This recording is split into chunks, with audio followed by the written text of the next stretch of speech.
Passer de l'écartement métrique à celui standard ou l'inverse en quelques secondes et sans avoir à s'arrêter. C'est la prouesse technique à laquelle se livre 8 fois par jour depuis quelques mois en gare de Zweisimmen le Golden Pass Express sur les voies du MOB, la compagnie du Montreux Oberland bernois. Et c'est une première mondiale. Elle se produit en Suisse sur la ligne reliant Montreux à Interlaken, deux villes qui sont désormais reliées directement entre elles sans que les passagers n'aient besoin de changer de train en cours de route.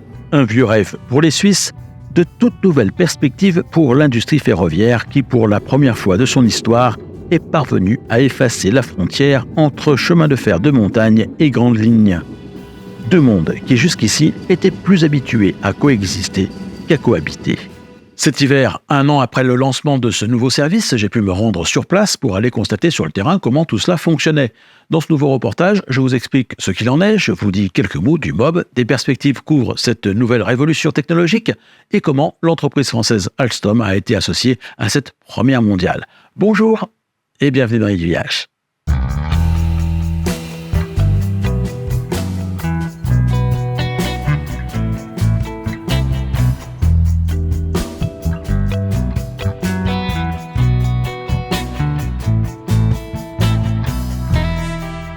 L'exploit se produit à mi-chemin en gare de Zweisimmen.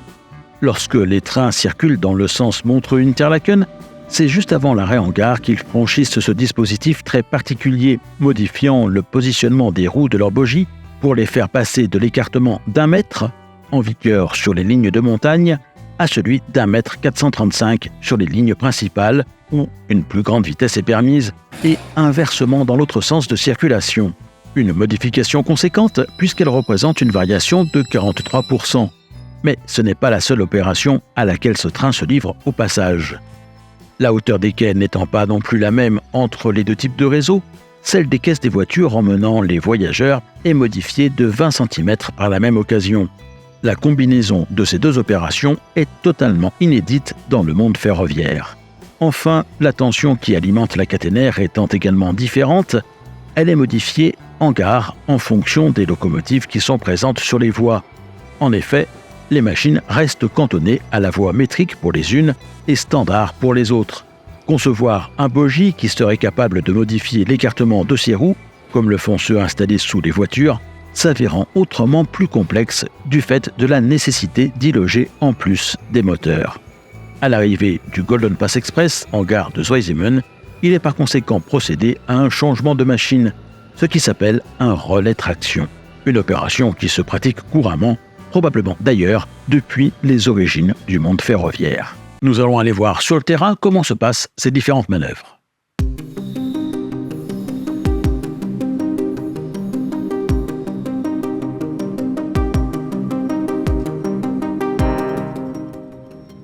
Rendons-nous à Montreux pour y prendre l'un des trains qui précédera le Golden Pass Express en gare de Zweisimmen. Le voyage sera l'occasion de vous dire quelques mots du MOB et nous pourrons à l'arrivée à loisir observer l'opération de changement d'écartement depuis le quai. Le MOB, c'est le chemin de fer Montreux-Oberland bernois. Il a son siège et sa gare principale à Montreux, une petite ville balnéaire située à l'une des extrémités du Léman, sur la Riviera vaudoise. La musique y tient une place toute particulière. On connaît son célèbre festival de jazz, mais dans un tout autre style, c'est aussi là que le groupe Queen est venu enregistrer ses derniers albums. L'Oberland bernois est une région qui se situe dans le sud du canton de Berne. C'est aussi la plus élevée en altitude. Zweisimmen se trouve à 947 mètres et le point culminant de la ligne, Schönried, près de Stade, à 1275 mètres. La gare de Montreux a la particularité d'être partagée entre 3 compagnies et 3 écartements. Les premières voies sont utilisées par les CFF, les chemins de fer fédéraux suisses, pour circuler sur la ligne à voie normale du Simplon, reliant Lausanne à Brigue. Celle du MOB se trouve plus au fond. Parmi elles, les voies métriques de la ligne partant vers Zweisimmen et enfin celle à l'écartement plus inhabituel de 800 mm de la ligne des MVR, Transport Montreux-Vevey-Riviera, anciennement Montreux-Glion-Ney, conduisant au Rocher de Ney qui est desservi par des trains à crémaillère sur une rampe atteignant par endroits les 220 pour 1000. Mais de tout temps, la liaison phare du MOB a été la relation Montreux-Interlaken car elle dessert un axe très prisé par les touristes. Ce sont des aristocrates anglais venus pratiquer l'alpinisme dans la région de la Jungfrau qui, subjugués par la beauté des paysages traversés dont les arbres en automne revêtaient une couleur dorée, lui ont donné son surnom de Golden Line dès le début du XXe siècle. Aujourd'hui encore, l'un des trains circulant régulièrement sur cette ligne du MOB rappelle cette épopée. Il s'agit du Golden Pass Belle Époque et on va monter à bord.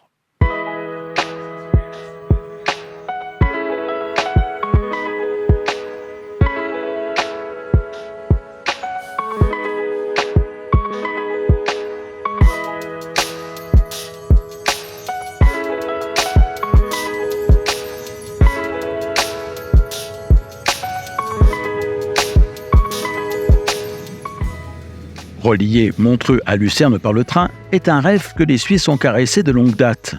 Dès 1873, cette idée est évoquée alors même que le MOB n'existe pas encore. L'entreprise n'inaugurera son premier tronçon de voie qu'en 1901 entre Montreux et Les Avants, qu'elle construisit à l'écartement métrique, mieux adapté aux lignes de montagne et directement en traction électrique. Ce sont des hôteliers implantés aux Avants qui en sont à l'origine. En 1905, la ligne est prolongée jusqu'à Zweisimmen. Dans le même temps, une autre entreprise privée crée la liaison ferroviaire Lucerne-Brienz, également à l'écartement métrique, qui sera prolongée jusqu'à Interlaken en 1916, tandis que les derniers tronçons sont établis par une troisième entre Interlaken et Zweisimmen, mais à l'écartement standard cette fois-ci. Il est donc techniquement possible de voyager en train de Montreux à Lucerne, mais cela se fait au prix de deux changements. Le tourisme se développant dans l'entre-deux-guerres, l'idée est lancée de permettre une relation directe en posant un troisième fil de rail entre Zweisimmen et Interlaken. Mais ce projet ne verra jamais le jour en raison de coûts jugés trop importants et d'une trop grande complexité technique induite par la traversée de certaines gares du parcours. Le MOB se tourne alors, au début des années 90, vers l'entreprise espagnole Talgo, qui a mis au point des rames à écartement variable pouvant passer de celui large en vigueur en Espagne d'1,674 m à celui standard international d'1,435 m, soit une différence de 24 cm. Mais l'entreprise déclare forfait, le besoin en Suisse étant de faire varier l'écartement de 43 cm. Des études sont alors relancées pour la pose d'un troisième rail, mais les conclusions sont les mêmes que les précédentes, trop chères et trop complexes. Vous pensiez que les Suisses allaient abandonner ? Eh bien, c'est bien mal les connaître.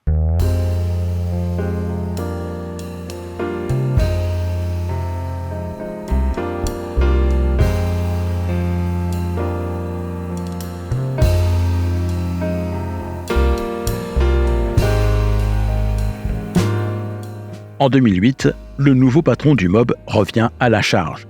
Puisqu'il paraît définitivement impossible de modifier la voie, c'est le train lui-même qui le sera. Il présente alors un concept révolutionnaire, un nouveau système de bogies à écartement variable dont il montre même à son auditoire médusé une maquette fonctionnelle au 1/10. Le seul point sur lequel il a un peu péché par excès d'optimisme, c'est la date de mise en œuvre qu'il fixe à 2012. Il y a en effet un monde entre la voie métrique et la voie normale, et ce qui sépare les deux univers n'est pas seulement lié à une question de largeur de rail. C'est aussi un gabarit différent.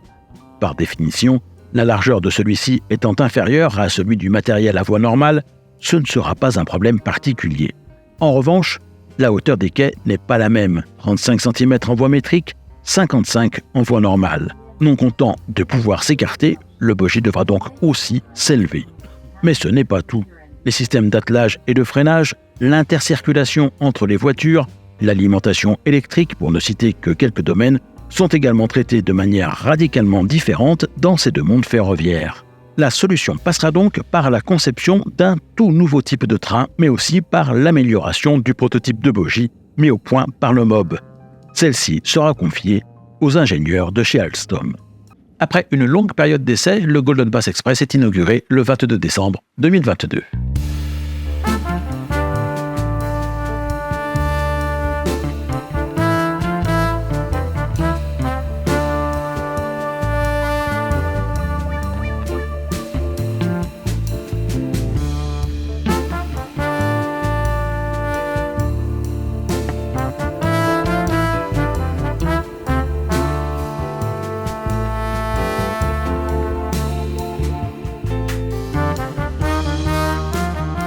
Comme les ingénieurs du MOB s'y attendaient un peu, s'agissant d'une première mondiale, tout n'a pas été parfait dès le départ, et les circulations du Golden Pass Express ont très vite dû être interrompues en raison d'un comportement anormal sur les aiguillages de la portion de voie à écartement standard.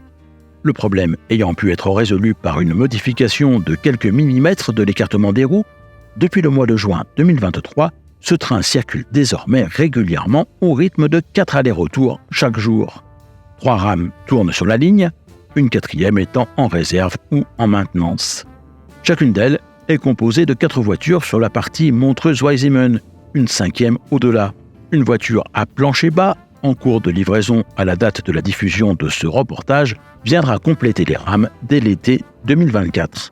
Dans le détail, sur la première partie du parcours, les trains sont composés d'une locomotive de type 8000, d'une voiture pilote dans laquelle des passagers peuvent prendre place dans un espace dit prestige ou en seconde classe, d'une voiture de seconde classe, d'une voiture de première classe et d'une voiture mixte première classe, espace prestige, cabine de conduite.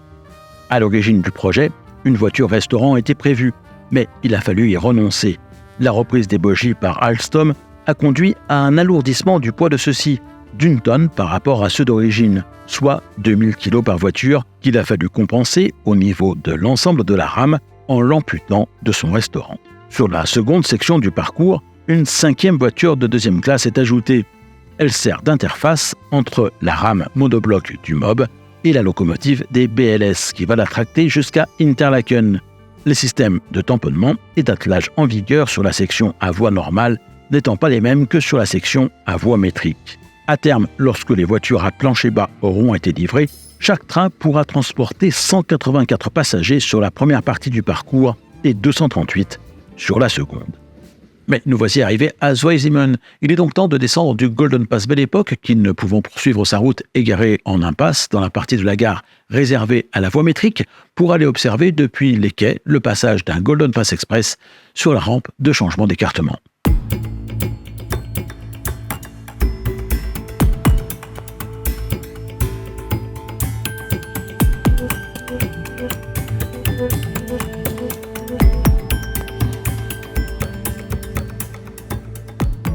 Le MOB partage la gare de Zweisimmen avec les BLS, une autre compagnie privée qui, elle, possède le plus grand réseau ferré de Suisse après celui des CFF. Le Golden Pass Express est d'ailleurs exploité conjointement par les 2 entreprises. La première pour la partie voie métrique en montagne, la seconde sur le réseau à voie normale. Dans cette gare, les trains de l'une et l'autre compagnie n'ont d'autre choix que de rebrousser chemin puisque le changement d'écartement des rails ne leur permet ni aux uns ni aux autres d'aller plus loin. Le premier Golden Pass Express qui se présente vient d'Interlaken et est donc à destination de Montreux. Il est reçu sur l'une des 2 voies équipées d'un double écartement pour permettre aux locomotives à celui métrique de traverser la gare et d'une rampe de changement d'écartement qui ne concerne que les voitures.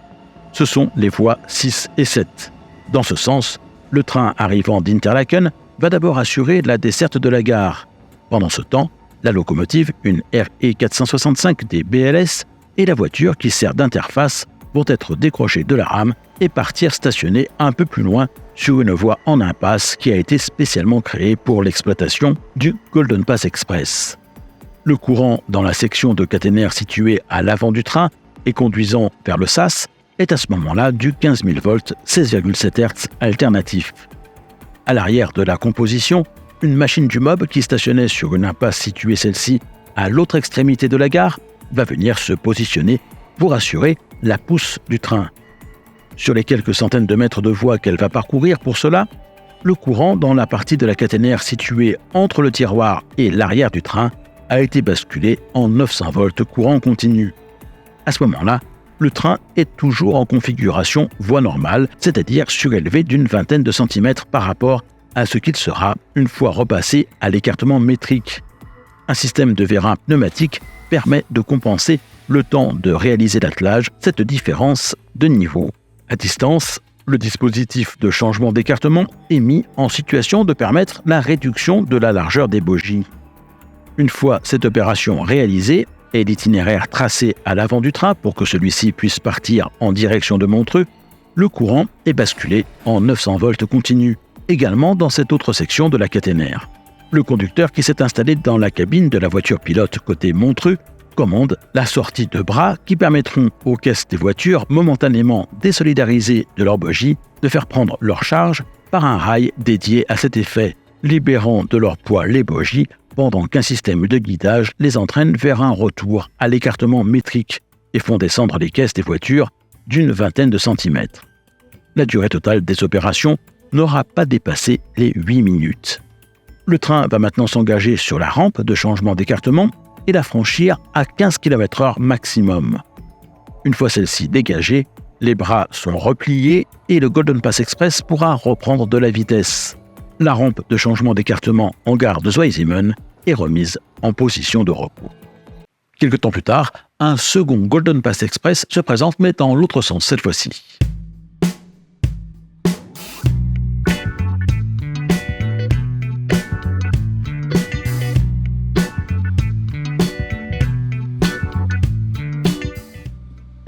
Le ballet va donc recommencer. Les dispositifs de la rampe de changement d'écartement sont mis en place pour permettre le passage à l'écartement standard des bogies.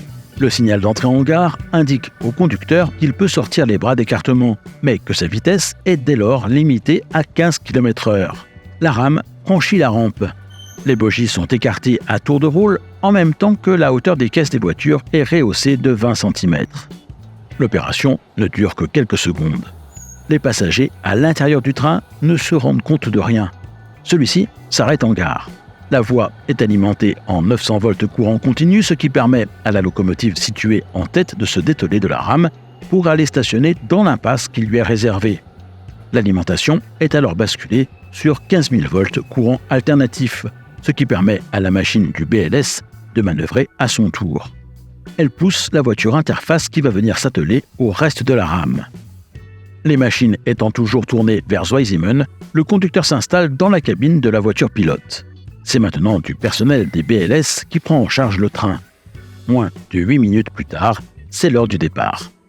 Juste derrière la cabine de conduite, une grande baie vitrée permet de profiter de la vue sur la voie depuis l'espace réservé à la classe Prestige, lequel est surélevé d'une quarantaine de centimètres et compte des sièges grand confort chauffants et toujours orientés dans le sens de la marche. Mais dans l'ensemble du train, quelle que soit la classe, toutes les places offrent une vue panoramique au travers de larges baies vitrées. Tout le monde peut ainsi profiter des bénéfices apportés par le Golden Pass Express. Le tarif est d'ailleurs le même que celui pratiqué à bord de n'importe quel autre train. Les titres de transport habituels sont acceptés, abonnement, demi-tarif, carte journalière pour les citoyens suisses, Swiss Travel Pass pour les touristes ou autres visiteurs étrangers. La réservation d'un siège est simplement fortement recommandée en première et deuxième classe, obligatoire en classe Prestige. Malgré l'absence d'une voiture-restaurant, il est possible de déjeuner à sa place en première et en classe Prestige. Avec tout ça, on se dit que l'on resterait bien un peu plus longtemps que les 3 heures que dure le trajet entre Montreux et Interlaken, ce qui sera peut-être possible un jour, car souvenez-vous, le rêve des Suisses depuis plus d'un siècle est de pouvoir faire le trajet complet jusqu'à Lucerne sans avoir à changer de train. Il faudrait pour cela équiper la gare d'Interlaken du même dispositif que celui installé à Zweisimmen, puisque au-delà, une 3e compagnie, la Centralbahn, prend le relais, de nouveau sur de la voie métrique, mais ajoute au passage un petit défi supplémentaire, l'usage d'une crémaillère sur plusieurs sections du parcours qui rend aujourd'hui inutilisables les bogies à écartement variable. Je serais curieux de savoir quelle solution les ingénieurs suisses vont inventer pour contourner ce problème. Et vous, qu'en pensez-vous ? Dites-le moi en commentaire. Et puisque nous sommes arrivés à la fin de ce reportage à Interlaken, je ne peux que vous inviter à poursuivre le voyage jusqu'à la Jungfrau toute proche et à découvrir l'histoire de cette incroyable ligne que je vous raconte dans cet autre reportage.